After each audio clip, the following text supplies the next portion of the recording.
Okay, pre-calculus kids, we're looking at section 5.2 today on polynomial division and the factor theorem.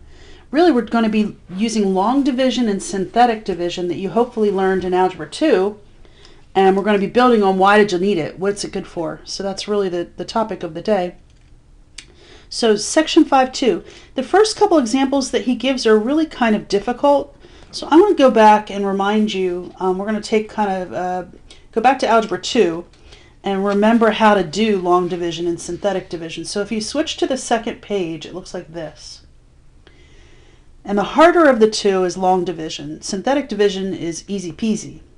The problem is synthetic division doesn't work all the time. And I'll show you some examples of when it works and when it doesn't in just a minute. So here it goes, long division. If I were to, let me just grab a sticky and show you. I'm going to be using some words that you're going to need to remember. So say I had 3 divided into, I don't know, 28, something like that. Back in the day of elementary school when you did this, you had to think of your times tables and you thought, oh, well, geez, 3 goes into 28 9 times. Put the 9 on the top, right? And then you multiply it. 9 times 3, it gives you 27. And then you subtracted those values, you changed the sign on that, and then you did the subtraction. And all of these things had names to them, so I'm going to be using these names as we do the lesson. This guy out here, he's called the divisor. That's my number 3. This guy, the 28, he's called the dividend. This 9 that's on the top, he's called the quotient. And this 1 over here is called the remainder. They're the words, the math words for these places. And it always works out that if you take the divisor, 3, you multiply it by the quotient, you add the remainder, it's going to equal the dividend. Let's see if it works.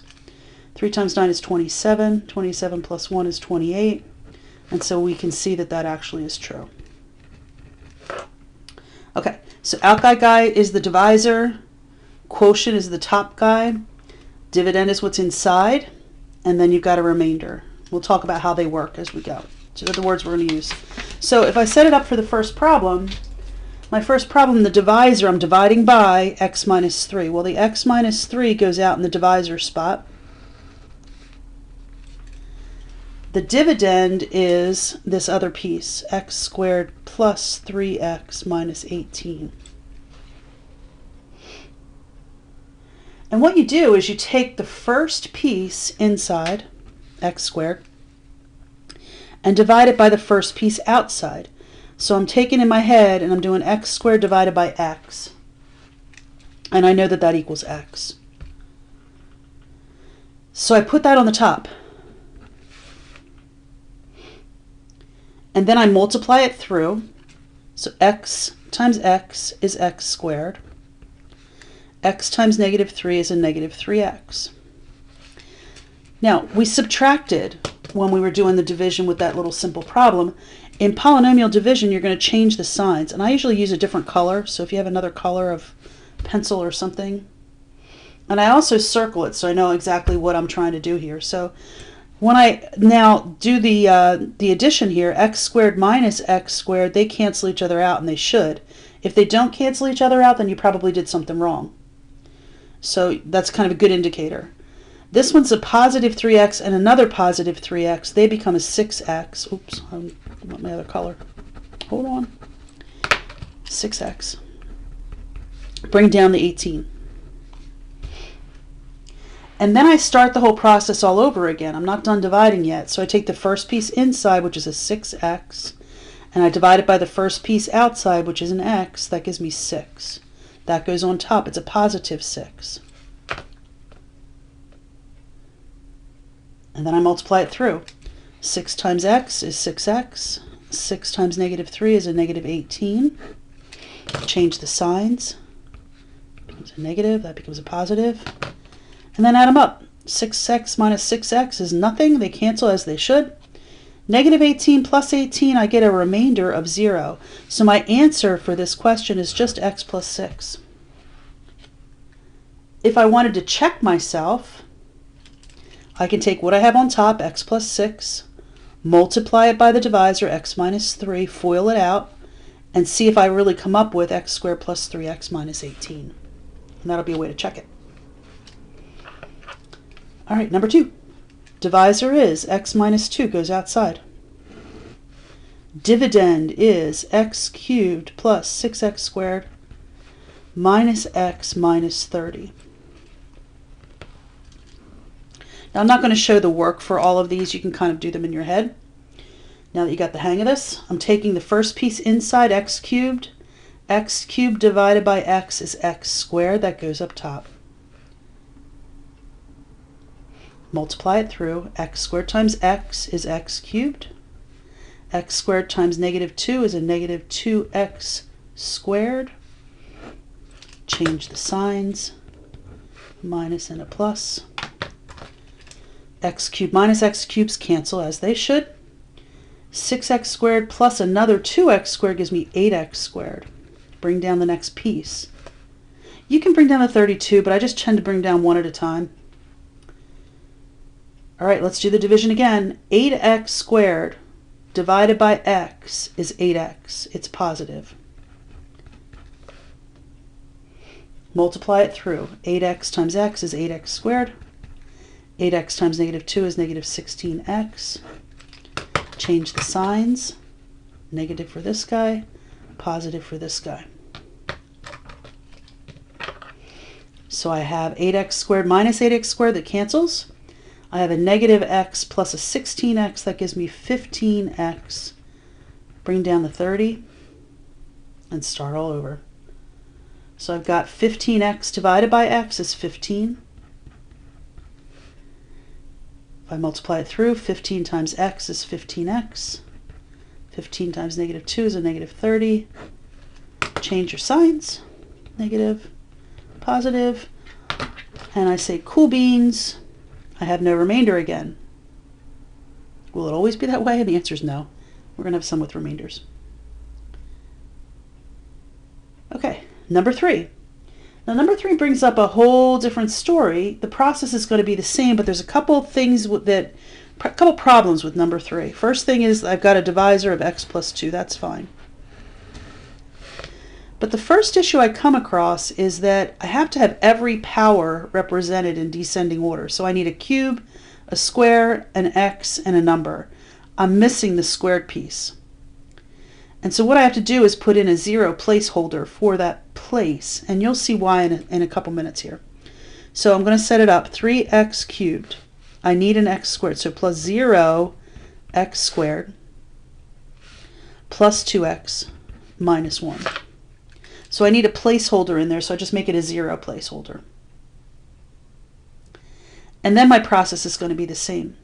So first guy inside, 3x cubed divided by x gives me 3x squared, goes on top. Take that and multiply it by the divisor. 3x squared times x is 3x cubed. 3x squared times 2 is 6x squared. Now here's the story. If I hadn't put this place in there, then I would be lined up under this piece. I'd be lined up under a 2x. It doesn't combine. I can't add those terms. They're not like terms. And so you've got to put that 0 placeholder in so that you have everybody represented, so that when you line it up, you've got common x powers on top of one another so that you can actually do the addition. So this one is negative. This one is negative. This cancels. This becomes a negative 6x squared. Bring down the 2x. Divide your first pieces again. Negative 6x squared divided by x is a negative 6x. It goes up top. Multiply it through. Negative 6x times x is a negative 6x squared. Negative 6x times 2 is a negative 12x. Change your signs. Plus, plus. 6x squareds cancel. I have a 2x plus a 12x. That gives me a 14x. Bring down the minus 1.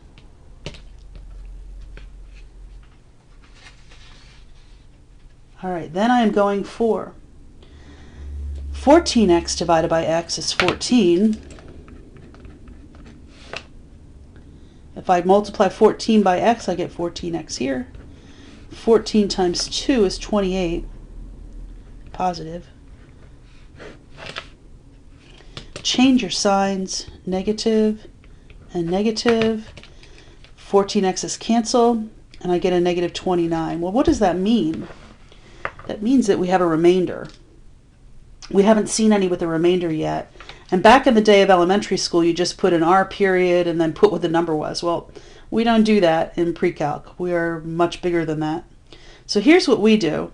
We put it as, and I always use a plus sign here, and I'll talk more about could you put it as a negative in a second. It's a negative 29, my remainder, over the divisor of x plus 2. That's it. That's how you write remainders. So this, negative 29, gets divided by your divisor, and that's how the remainder looks. So it's no longer valid for you to put an R period and negative 29. So the story is this could also be, plus a negative is the same thing as minus here. So you could also have this be 14 minus 29 over x plus 2. That's valid too. But I tend to just like to keep it as plus the remainder. Again, if it were a test question, you could put it either way, whatever makes you happy. Okay, so there's one. Every placeholder has to be represented. Every degree has to be represented down the polynomial. And if you don't have a place, you'd put a 0 term in for that place. And then this is how we write remainders. So that one had a whole lot of different stuff that we needed to look at. All right, 4 brings on a whole nother point. I have x squared minus 9 as my divisor. Don't write that yet. And then I have 5x cubed. I have a cube, a square, an x, and a number. So this one I don't need any placeholders in here because it's got everybody represented. But the problem is, same rule applies for Mr. Divisor over here, and Mr. Divisor is missing an x term. So my divisor is actually x squared plus 0x minus 9. And my dividend is 5x cubed plus 4x squared minus 45x minus 36. So same rules apply for the divisor as what they are for the dividend. You got to put in the 0 placeholder. And then their process is the same. So let's say 5x cubed divided by x squared is a 5x. Goes up top. Now to multiply it through. 5x times x squared is a 5x cubed. 5x times 0x, 5 times 0 is 0. X times x is x squared. And 5x times negative 9 is a negative 45x. So I have 3 terms this time, a little bit different, but change the signs of all of them. Add them up. First terms cancel. Second terms give me a 4x squared. Third terms cancel. And then I have a minus 36. Start the process all over. 4x squared divided by an x squared is 4. Multiply it through. 4 times x squared is 4x squared. 4 times 0x is 0x. And 4 times negative 9 is negative 36. I think I might be doing a happy dance in just a second. Change your signs. They cancel, and they cancel. There's my happy dance of 0, so my answer is just 5x plus 4. And so that, my friends, is long division. Okay, giving you some flavor of that. Now, hopefully you learned that back in Algebra 2, so it's not totally new to you. But the easier bit is synthetic division, and that's what I want to look at next, these last couple examples. And here's a story with synthetic division. Synthetic division doesn't work all the time, and I'll talk about when it works and when it doesn't in a second. But what you do is you take the divisor, x minus 3, you set it equal to 0, and you solve for x. You get a 3. Move the 3 over, x is 3. That goes on the outside. And then you do this upside down doohickey, like this. And then it's all about the coefficients. And again, you need to have every place value represented. You've got a cube, a square, an x, and a number, so that's fine. You're going to take their coefficients. So the first one's a 2. the next one's a negative 5, the next one's a negative 8, and the next one's a 15. And what you're going to do is drop the first number. Drop it. Drop it. And then you multiply and add until you can't multiply and add no more. So 3 times 2 is 6. That goes here. I multiplied. Now I'm going to add. Negative 5 plus 6 is 1. And then I multiply. 3 times 1 is 3. Goes here. Negative 8 plus 3 is negative 5. Goes here. 3 times negative 5 is a negative 15. And when I add them up, I get a 0. Now this would be the remainder, this last number. So I have no remainder. It went evenly. But what the heck is this when I started out with a polynomial, right? I just have numbers there. And what it is that you've got, this is representative of one less power than what you started out with because you divided that power out. So this would be equivalent to the polynomial of 2x squared plus x minus 5. That is your answer to the division problem. If you had done it long division, you'd get that same thing.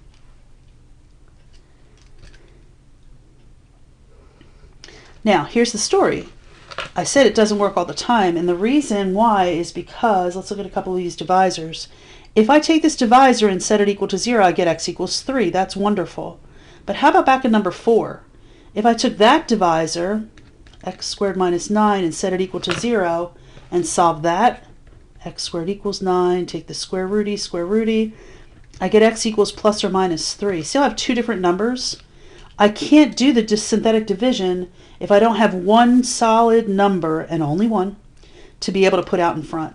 This would give me something with two numbers. That won't work. Synthetic division will not work on a problem where you get more than one x value to put out in front.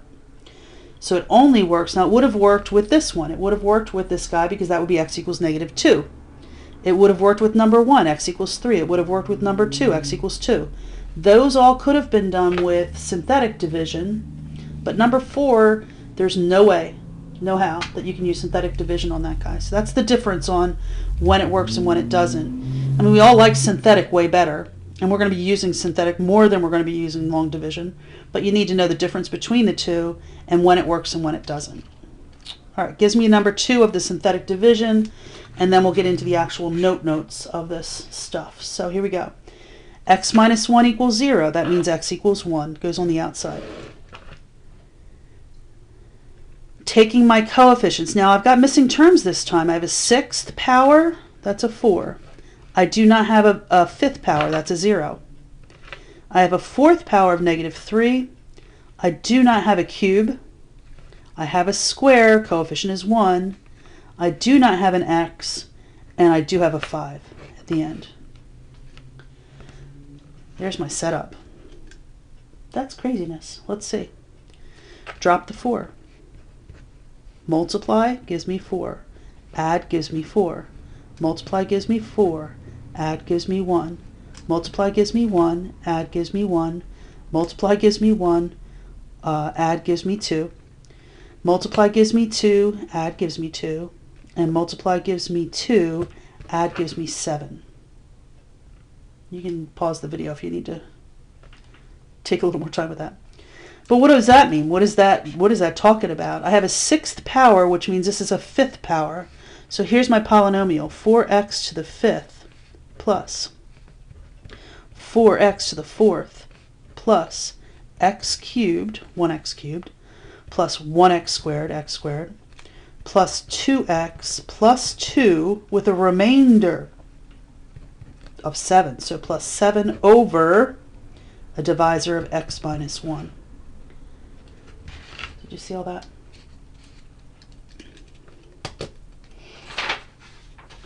All right, so that now gives us some reminders of how to do synthetic and long division. Let's get into the actual notes for this particular section.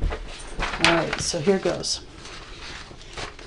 Their first example was this guy right here. And you can see that this guy's pretty darn beefy. For me to have started with this, I think I would have lost you in the hood. So that's why we went back and did some additional problems there. So now it's not a big deal. Long division, okay, sweet.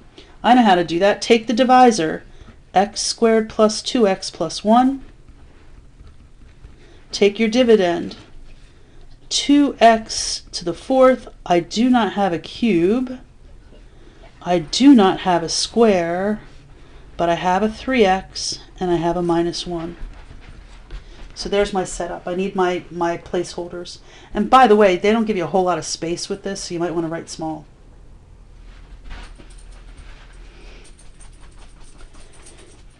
All right, so if I do my first terms, 2x to the fourth divided by an x squared is a 2x squared. Goes here. Take that and multiply that through the divisor. 2x squared times x squared is 2x to the fourth. 2x squared times 2x is 4x cubed. 2x squared times 1 is 2x squared. Change your signs.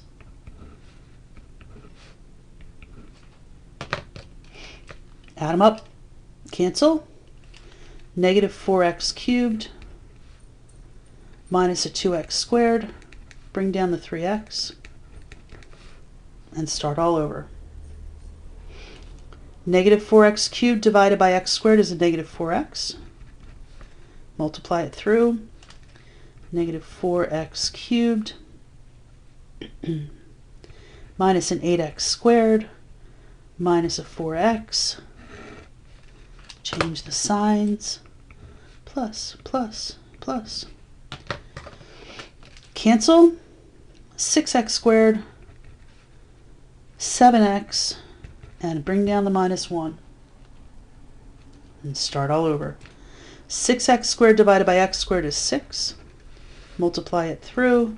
6x squared plus 12x plus 6. I barely have room to be able to do this last piece. I have a negative, and a negative. All right, so what do I have left? 6x squareds are gone. I have a negative 5x, and I have a minus 7. Well, that's your remainder. That's not very pretty, but remember how you write remainders.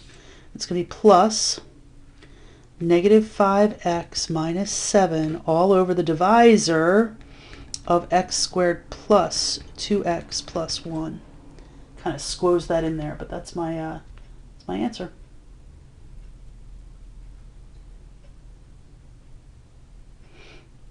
All right, number 2.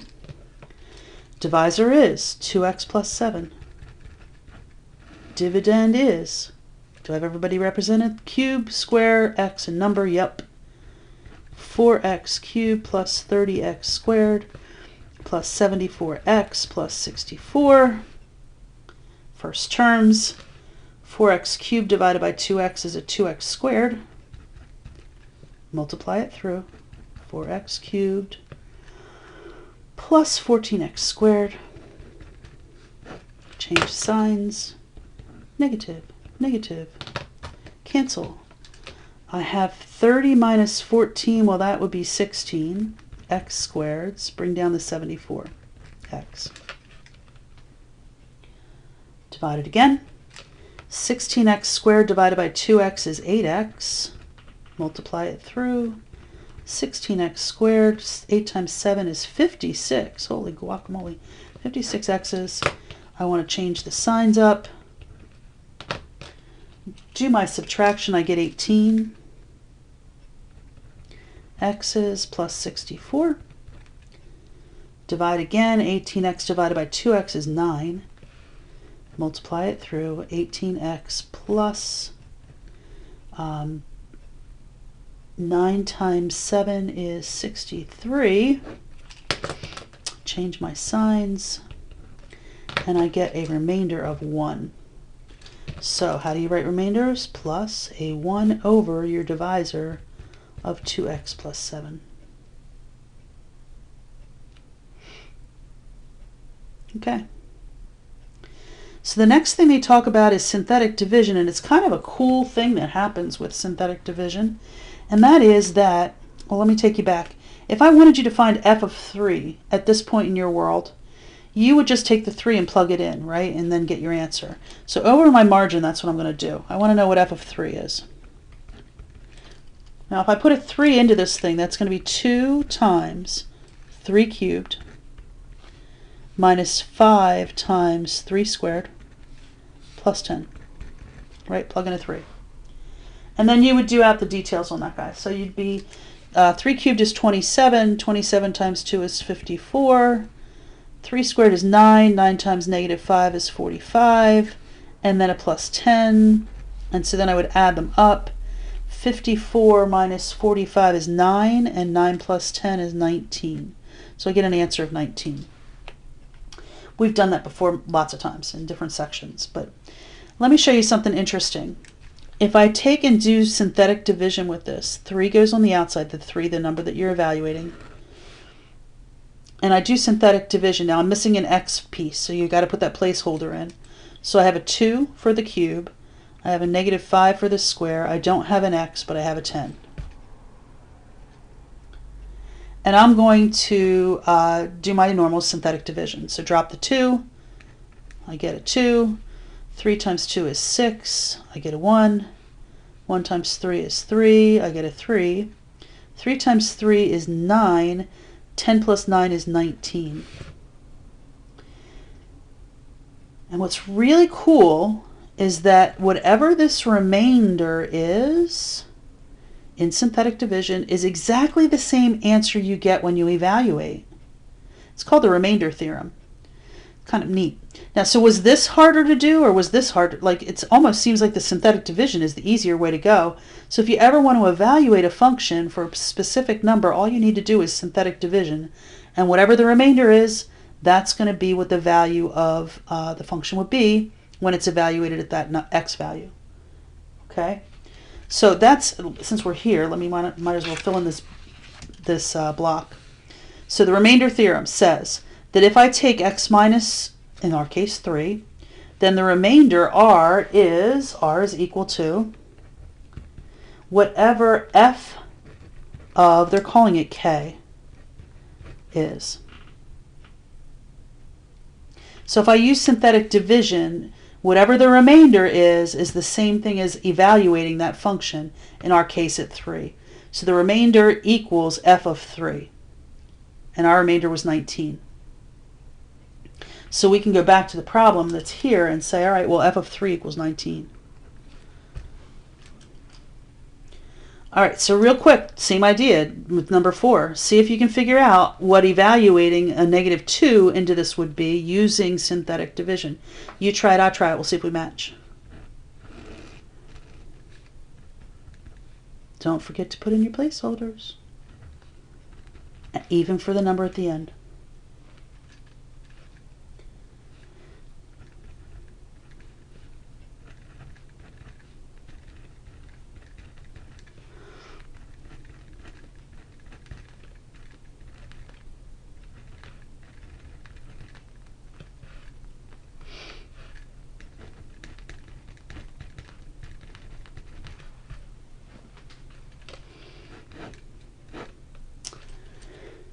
All right, f of negative 2 should be a negative 82. All about whatever that remainder is, the remainder theorem. And so then the next question comes, when can we use synthetic division? Because we like that so much better than long division. And the answer is when the divisor is only an x.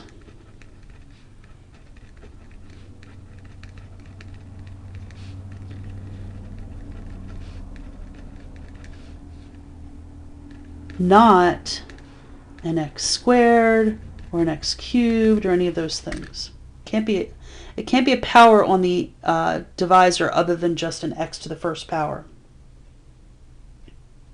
So then they say, okay, number 5 and 6, let's synthetically divide them. Now number 5 is totally normal, easy peasy.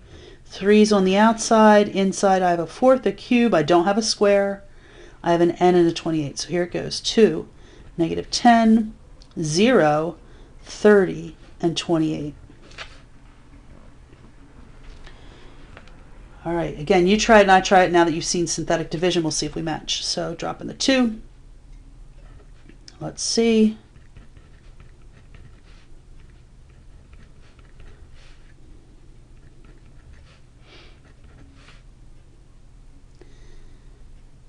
So what does that look like as a polynomial.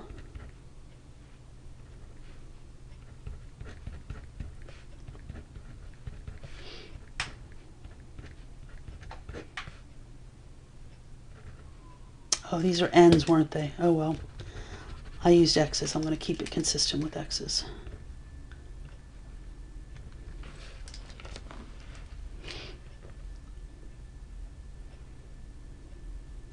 All right. So the last one before we get into some theorems here is this guy. This brings about an interesting situation, but we're going to treat it the same way we did the other synthetic divisions. If I take 2x plus 3 and I set it equal to 0, let me just put a different color just so you can see it. If I do 2x plus 3 equals 0 and solve that out, the 3 comes over, negative 3, and when I divide, negative 3 over 2. Well, that's the number I need to put in the front. So I have a negative 3 over 2. I do my synthetic doohickey, and I have a square, an x, and a number. So I have a 2, a negative 5, and a negative 12. I drop the 2, and then I multiply. Negative 3 over 2 times 2 is negative 6 over 2. That gives me a negative 3 goes here. Add them up. Negative 8. Negative 3 times negative 8 is positive 24. 24 divided by 2 is 12. And then I look at this and I'm like, oh, that's awesome. I have no remainder. So I would think in my world that my answer is 2x minus 8. And the answer is it's really not that. Do you see how this divisor is different than this one? Because it has a coefficient in front of the x, this 2 that's there. When that happens in synthetic division, and it's only in synthetic that you have to do this, you need to then take and divide by whatever that number is. I'm dividing by a 2. If this number were a 3x plus 3, you'd be dividing by 3. If it were a 4x plus 3, you'd be dividing by 4. In our case, it's a 2. And so the final best answer to this question is 2x divided by 2 is an x. Negative 8 divided by 2 is a 4. This is the answer for this guy. So you got to watch, and it's only with synthetic division that you need to go the extra step of dividing by that coefficient, if there is one, on the divisor term. Now notice back in number 2, we didn't have to worry about it. With long division, you don't have to do that. With long division, you're good to go. It's just with synthetic division that you've got to take that extra step. So just be careful of that. All right, x minus k, we're going to use our division to help us factor things. And we did a lot of factoring in that last section. So if x minus k is a factor of the polynomial, then you know that f of k, when you divide by that number, you get no remainder. The remainder is 0. If it divides evenly, then it's a factor. And so we're going to use division to be able to figure these out. So let's see. I have number 7 and number 8 that we're going to look at. Number 7, it tells you that 3 is a 0, and it wants you to find the rest of the zeros. Now this is like solving it for x. They're saying, all right, figure out what x is. So remember from the last section, if I have something like this, I know I have 3 answers for x, because whatever the highest power is, that's how many x values I'm going to have. So they're telling me one of them is 3. Let's prove them right or wrong. They're not going to give you one that's not right. So you're pretty much proving them right. So 3 goes on the outside. I'm going to use synthetic division because that's the easiest. Inside I have a 2, a negative 20. I have a 66 and a minus 72. Some big whopping numbers this time. Synthetically divide. Let's see what happens. 2 drops. Multiply gives me 6. Add gives me negative 14. Multiply gives me a negative 42. Add gives me 24. Multiply gives me a 72. Add gives me 0. It should. That's the whole idea. If it goes evenly without a remainder, then you know it's one of the solutions. So what does this mean? This means I've got a 2x squared minus a 14x plus a 24. I set that equal to 0. So right now I know that x equals 3 is one solution. Again, I need to have 3 solutions. Where do you get the other 2 from? Well, you get the other 2 from this. This is back to what we did in the last section. I want to factor this. I know everybody, remember common factor is the first thing to come out. So the 2 comes out. That leaves me with an x squared minus 7x plus 12. Now technically whatever you factor out gets set equal to 0 also, but let's look at that over here. If I have a 2 equals 0, the 2 I factored out, 2 can't be 0. So really it gets ignored, it's thrown away, it's meaningless. It's not important to this particular function here for solving. So now I'm just looking at what's in the parentheses. Are there 2 numbers that multiply to give me 12 and add to give me a negative 7? And you say, yep, there are. X minus 3, x minus 4. And when I set those equal to 0, I get x equals 3 and x equals 4. How many solutions do I have? I have 3, like I should.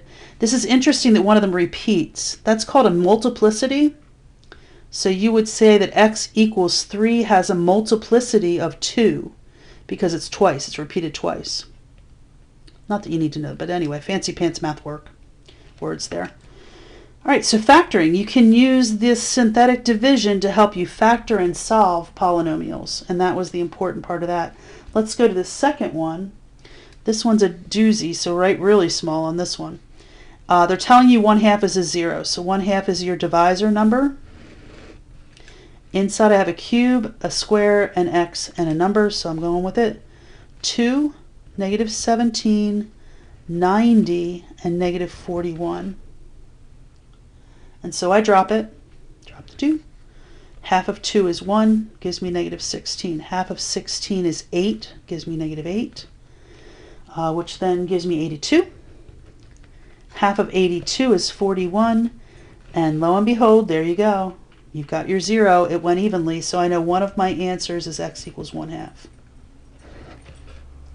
How many answers do I need? I need 3. What do I have here? I have a 2x squared minus a 16x plus an 82. Everybody divisible by 2. Take the 2 out again. X squared minus 16. Oh, not 16 anymore. Took the 2 away. Minus 8x plus 41. All right, so what's the story with this? Are there 2 numbers that multiply to 41 and add to 8, negative 8 at that point? And the answer is no. 41's a prime guy, so there's nothing you can do. This 2 that you factored out, same deal over here. It just gets eliminated. You don't worry about it. So now how on earth can I solve this for x when I can't factor it? And you may cry a little. The tears are coming. Because the only way you can do that is with quadratic formula. Here goes. X equals negative b, positive 8, plus or minus the square root of b squared is 64, minus 4 times 1 times 41, AC, 41, all over 2 times 1. Ugh. Let's see if I can make it prettier. X equals 8, plus or minus. 41 times 4 is I think 164. And so if I'm 64 minus 164 in here, I've got a negative 100, which is kind of nice. 2 times 1 is 2 on the bottom. Because what's the square root of 100? It's 10. The fact that it's got a negative, that just means it's a 10i. So now I'm at x equals 8 plus or minus 10i all over 2. And that reduces because this 2 divides into 8 and becomes a 4. 2 divides into 10i and they become a plus or minus 5i. Can I fit it in there? Plus or minus 5i. That's my answers. I have 1, 2, 3. 4 plus 5i and 4 minus 5i. And that's going to be my answer to number 8. All right, we've got just a few to go before we get to the examples. Some of the wording that they're going to use for this is next. Let me see. So they say, if x equals 3 is a 0 of the function f of x, what else can you conclude? Well, that means that x minus 3 is a factor. That's one of your factor groups. You know that the other words you can call for 0, x equals 3 is an x-intercept. There's another word we could use. We could call it a 0 or an x-intercept. And the last thing we could do is call it a solution. X equals 3 is a solution to f of x equals 0. When you set it equal to 0, it's one of your solutions. So they're all talking the same language. It can be either called a 0, it can be an x-intercept, it can be a solution, or the factor group it would be equated with would be x minus 3. All right, so here's the next type before we get into talking about conjugates and such with imaginary numbers. Given the graph of, here's the polynomial, to the right, use your knowledge of the factor theorem to find the exact values of all the zeros of the function and list them from smallest to largest. Okay, so they gave you a picture of a graph, and what you have to do is you have to choose where the x-intercepts are. Okay, so I've got one here, I've got one here, I've got one here, and I've got one here. You need to find the prettiest. Which one is the prettiest x-intercept? And the prettiest one is the one that goes most clearly through one of the x values. In other words, it goes through not at a fractional type of x value. It goes through at an exact x value. So see how this one, this is between -1 and -2. I don't want him. He's not pretty. If I look at this guy, he's between -1 and 0. He's not pretty. If I look at this guy, he's between 1 and 2. He's not pretty. But if I look at this guy, he's very pretty because he goes directly through x equals 3. So what I'm going to do is use him. He's my guy. And I'm going to do a synthetic division with him. 3 goes on the outside. My polynomial, 4th cubed square x 9. Okay, I'm good. So this is a 3, a -8, a -12, a 24, and a 9. And I'm doing my normal old synthetic division. Here we go. Drop it. Multiply, add. Multiply, add. Multiply, add. And multiply, add. Now, if it goes through truly at a perfect number like that, in this case 3, you will have no remainder. All right, and it says find all the zeros. So here's what I've got. I know, I'm going to go to my margin here. I know that x equals 3 is one of my answers because this 3 divided evenly without a remainder. Now I'm not going to have 4 answers, right? That's only one of 4. So here's what my polynomial is now. I have a 3x, that would be cubed, plus an x squared minus a 9x minus 3. And supposedly I'm supposed to be able to factor that. Now think back to the last section. If you have 4 terms, how do you factor that? Right, you split it down the middle, you factor out what's common in the front, you factor out what's common in the back, and see where it takes you. That's what we're going to do. So 3x cubed plus x squared is what they have in common, and that leaves me with a 3x. 3x cubed divided by x squared divided by x squared is 1, plus 1. On the back end, then I have a negative. 9x and a 3 have a 3 in common. What does that leave you with?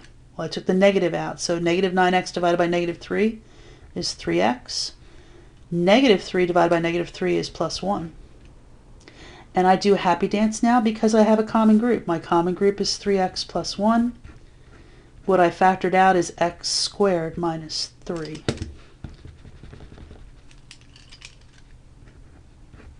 Well, guess what? I'm going to set them equal to 0 and see what that gives me.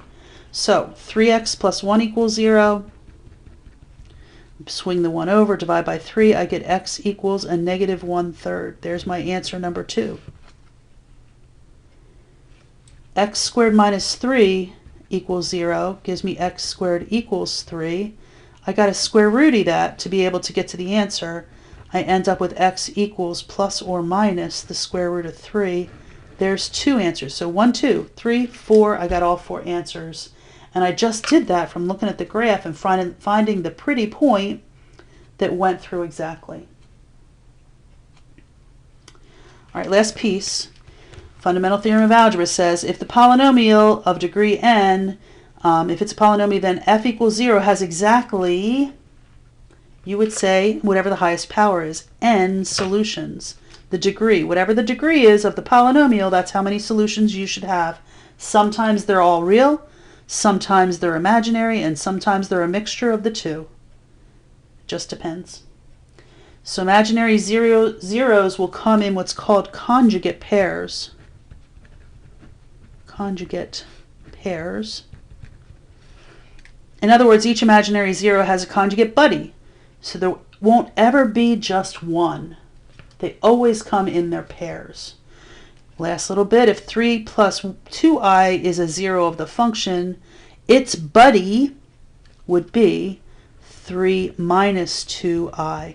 The only sign that changes is this one in the middle. And by the way, you want the real number first and the I number second to be in proper form. So real number first, I number second, change the middle guy. That's it. That's its conjugate pair. So if 7i minus the square root of 5 is a zero for the function, name the other zero. This isn't in the right order. Remember, Mr. I has to come second. So this would be a negative square root of 5 plus 7i. That's exactly the same as this. What would its conjugate pair look like? It would be a negative square root of 5. Remember, it's only the middle sign that changes, minus a 7i. That would be the conjugate pair. So this would be the original in the right order, and then its conjugate pair is this guy. All right, so that puts us ready for some examples from the practice problems. Here we go. Number 3 is the first one. Oh my goodness, it got hole punched off. Let me see if I can figure out what it is. 3x squared plus 1. This is a 1. And they want me to use long division. So the directions tell me what to do. The directions are saying use long division for this. And you're like, ugh, I had to use long division anyway because look, it's got a square in it, right? No other options. Again, you probably want to write small in your box here, but here's your divisor. 3x squared plus 0x. There is no x, but you got to put the placeholder in there. Plus 1. Inside I have a fifth. I don't have a fourth. So 9x to the fifth plus 0x to the fourth minus 3x cubed plus 21x squared minus 2x plus 4. Holy moly, that's a big guy. I'm going to divide first terms. 9x to the fifth divided by a 3x squared is a 3x cubed. Multiply it through. 9x to the fifth.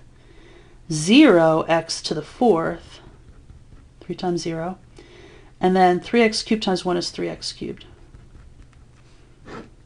Change your signs. Negative, negative, negative. All right. 9x to the fifths cancel.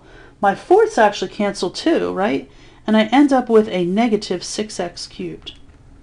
Now this time I need to bring down 2 more pieces because I lost 2 pieces here. So plus 21x squared minus 2x. And then start over again. Negative 6x cubed divided by a 3x squared gives me a negative 2x. Up top. Multiply it through, negative 6x cubed minus no x squareds, and then minus a 2x. Change the signs. Plus, plus, plus. Cancel. For the first guys, 21x squared. Oh, interesting, they cancel. So plus no x's, and then bring down the 4. Divide it again, 21x squared divided by a 3x squared is 7. Multiply it through, not 7, no longer 7 times 3. I have 21x squareds. 7 times 0 is 0 x's. 7 times 1 is 7. change my signs. Cancel, cancel. I get a -3 remainder. What do you do with remainders? You put them up here. Plus a -3 over 3x squared plus 1. There you go. Numbers 4, 5, 6 use synthetic division, and you're like, oh, thank God. That's so much easier. Well, wait and see. It's number 5, the one I chose, because it's a 6th powered doodaddy. And so outside is an x plus 2, my divisor, so I have a -2. I'm going into this box because I know I'm going to need space. I have a 7, x to the 6th. I have no x to the 5ths. I have no x to the 4ths. I have a 50x cubed. I have no square. I have a 20x, and I have no number at the end. How about that guy? So drop it. 7 gives me -14, gives me -14, gives me 28, gives me 28, gives me -56, gives me -6, gives me 12, gives me 12, gives me -24, gives me -4, gives me an 8, gives me an 8. So what exactly does this mean as my final answer? 1 power less. 7x to the 5th minus 14x to the 4th plus 28x cubed minus 6x squared plus 12x minus 4 with a remainder of 8 over my divisor of x plus 2. I mean, they're relative, even if they're long, they're still relatively easy. But that one was pretty big. Number 8's next. They said, okay, is this a factor of this? Well, if it's a factor, remember what has to happen. It has to divide evenly. So if I divide this grouping into this polynomial, I need to get a 0 remainder. Let's see if it works. My divisor's 8x minus 11. 11 goes on the outside. Use synthetic whenever you can. I have a 4th power. I have a cube. I have a square. Holy moly, 187. I have an x, and I have a minus 11. Let's see how this goes. Drop the 3, gives me a 3. 33, ooh, gives me a 0, gives me a 0. Gives me -17. Well, -17 times 11's 187. Negative, gives me a 0. And this gives me a 0, so that gives me a -11. Now, you can stop right there, because is it a factor? And you say no, because there's a remainder. There's a, oh, you're not seeing me on the screen there. There's a remainder. It has to go evenly. It has to be a 0 remainder for it to be a factor. That's the factor theorem. Okay, this one did not come out to be that. I got a remainder of -11. So if this were a 0, I'd say yes. It isn't a 0, I say no. All right, a couple more to go. Number 9 is next on my list.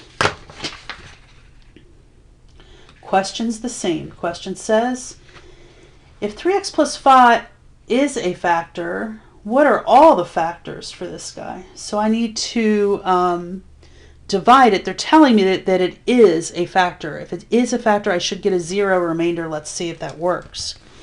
All right, so I'm taking, if I want to do, I can do synthetic on this.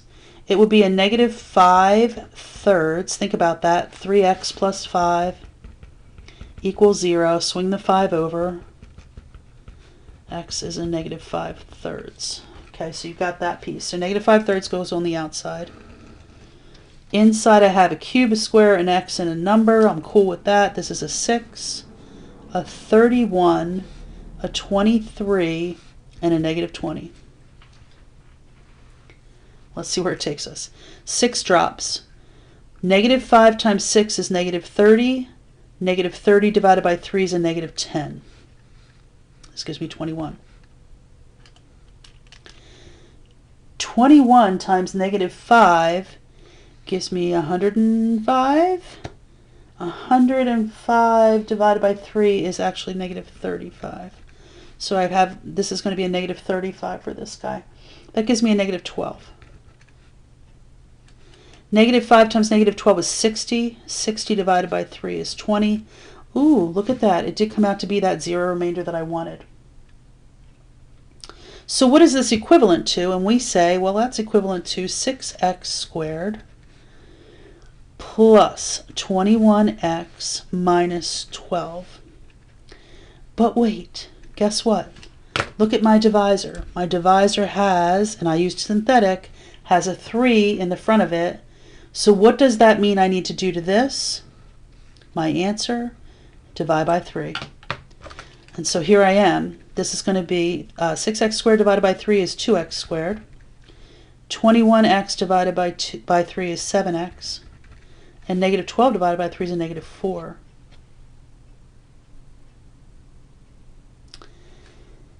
And they want to know what are the factors. Well, that means I have to take this and factor it. Now, this is AC method back in the day. I'm going to go into the box over here.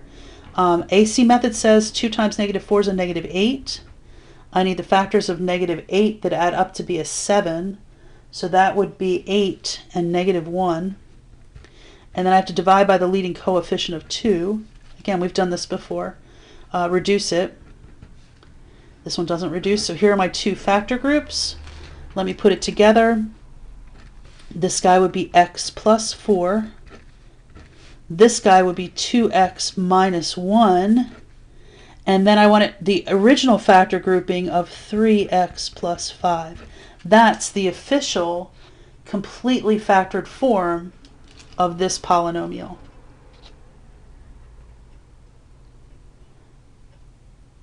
All right. So synthetic division can be helpful to us in helping us factor polynomials. Number 13 is next on the list. This one, the directions have changed. The directions say, all right, they give you a 0. They want you to figure out all the zeros, all the solutions to this one. So if I do all the solutions, that means I'm putting a negative 2 on the outside. I'm going to use synthetic again. I have a fifth, a fourth, a cube, a square, an x, and a 12. I'm good. So take their coefficients. 1, 2, 7, 14, 6, and 12. Drop it. Gives me 0, gives me 0, gives me 7, gives me negative 14, gives me 0, gives me, negative 2 times, this would be a 0 again. This gives me 6, gives me negative 12. That gives me a 0.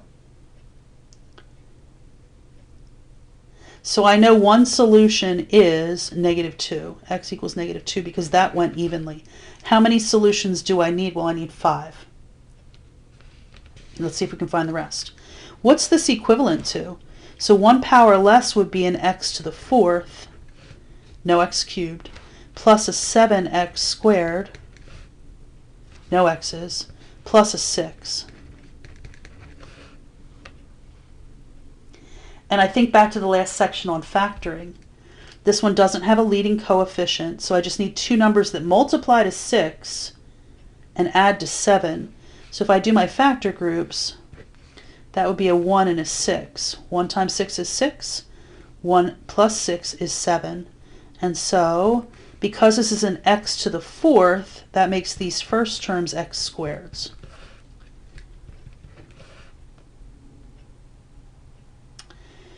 And so I'm trying to get the other 4 answers. Here they come. I take each of these groups. Now realize these are plus signs, so I can't do the difference of two perfect squares. They're plus signs. So I get x squared plus 1 equals 0. X squared plus 6 equals 0. Swing the 1 to the other side. Square rooty, and you're like, ooh, hello, Mr. Imaginary Number. He's a plus or minus I. This one, x squared equals a negative 6. Square rooty. This one's going to be x equals plus or minus. Negative comes out and is an I. Square root of 6, I don't know what that is. It's just a square root of 6. And so I have 1, 2 answers here. 1, 2 answers here. The plus and the minus, plus and the minus. And then my fifth answer was that negative 2 that I started out with. So I got all 5 answers. And we are close to done, my friends. Okay, number 16 is next. This one says, I gave you a graph. And you're like, thank you so much for giving me the graph. Use the graph of the function to determine at least one zero, and then find the exact values of all the zeros using the factor theorem.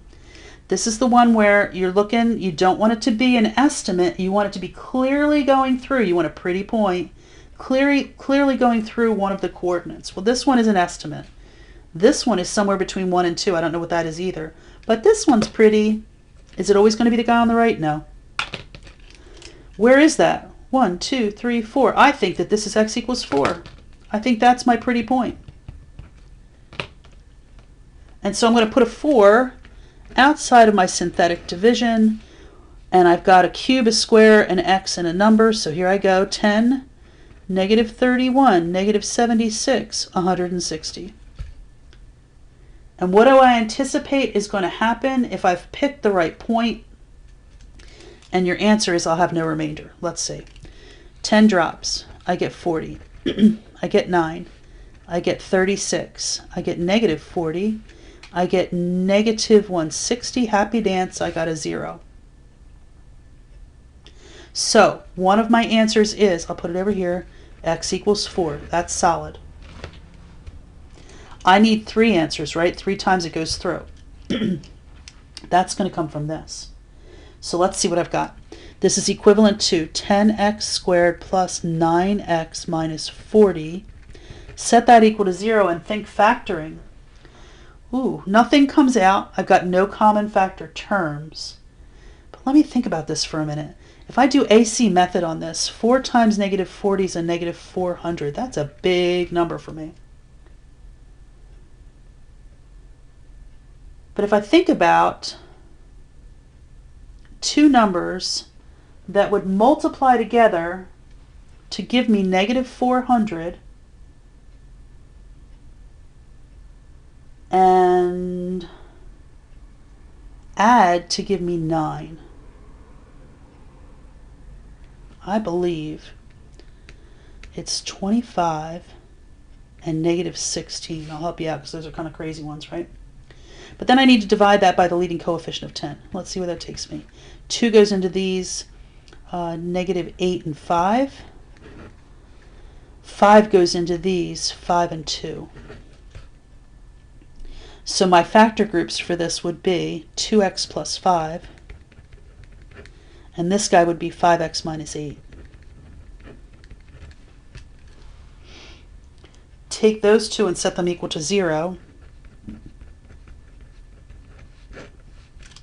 I don't need a line there, but if I swing that 5 to the other side, I'm erasing the wrong stuff. 2x plus 5. If I bring the 5 to the other side, it's going to be 2x equals negative 5. So this one gives me x equals negative 5 halves. This grouping, 5x minus 8 equals 0. Swing the 8 to the other side. 5x equals 8. X equals 8 fifths. That's my next answer. So how many do I have? I've got 1, 2, 3.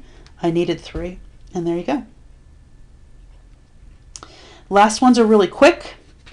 They've said if these are one of the zeros, what are the other zeros? This is that rule that every I has to have a buddy.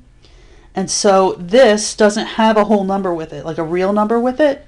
This would be equivalent to 0 plus 10i. Remember how that works? You have only the middle sign that changes. So your conjugate, the other one for this, the other 0, would be 0 minus 10i. Or you could say just a negative 10i. 19's in the wrong order. Real guy goes first. 1 plus 3i. That's the original. If I take and change just the middle sign, then its buddy, complex conjugate, is going to be a 1 minus 3i. And that's it. So your task is to complete the rest of the problems we did not do, numbers 1 through 20, and shoot me an email with any questions, and I will see you soon. Have a great day.